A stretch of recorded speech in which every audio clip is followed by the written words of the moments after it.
श्री सूक्त हे वेदांमधील अत्यंत पवित्र स्तोत्र आहे. हे ऋग्वेदातील खील भाग मध्ये आढळले जाते आणि माता लक्ष्मीची स्तुती करणारे सर्वात प्रभावी स्तोत्र मानले जाते. धन समृद्धी, सौभाग्य आणि मानसिक शांती मिळवण्यासाठी याचे पठण केले जाते. आज आपण या व्हिडिओमध्ये बघणार आहोत श्री सूक्त म्हणजे काय, त्याचे पठण कसे करावे आणि त्याचे महत्त्व काय आहे. त्यामुळे हा व्हिडिओ तुम्ही शेवटपर्यंत नक्की बघा.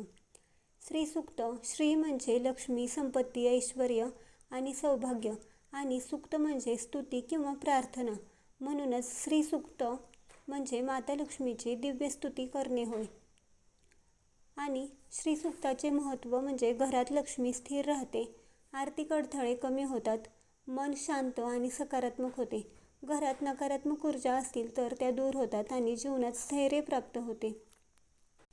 या स्तोत्रात देवी लक्ष्मीला कमळावर बसलेली, सुवर्णमय तेज असलेली, करुणामय आणि सौभाग्य देणारी असे वर्णन केले आहे. आता आपण बघणार आहोत श्री सूक्त पठण करण्याची योग्य पद्धत कोणती आहे.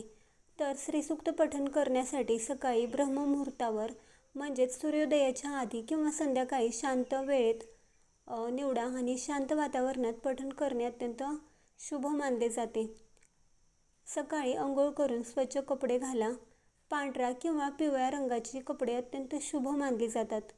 तुळशी किंवा देवघरासमोर बसावे आणि देवघरात तुपाचा दिवा आणि अगरबत्ती लावून वातावरण पवित्र करा आणि डोळे बंद करून माता लक्ष्मीसमोर आपला संकल्प सोडा. म्हणजेच तुमची जी कोणती इच्छा असेल ती बोलून दाखवा. उदाहरणार्थ, माझ्या घरात सुख, शांती आणि समृद्धी येऊ देत असा संकल्प करा आणि हळूहळू आणि स्पष्ट उच्चारात श्री सूक्त वाचा. जर पूर्ण पाठ शक्य नसेल तर सुरुवातीला काही श्लोक नियमित वाचू शकता. परंतु जर तुमच्याकडे वेळ असेल तर तुम्ही श्री सूक्ताचे पठण संपूर्ण करा.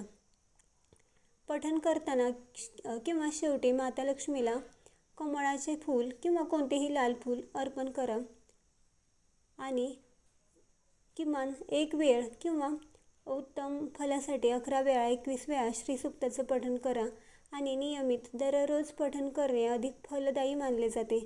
घाईघाईने पठण करू नका. अपवित्र किंवा गोंगाटाच्या ठिकाणी बसून ते पठण करू नका आणि वाचन करत असताना मन शांत आणि एकाग्र ठेवा.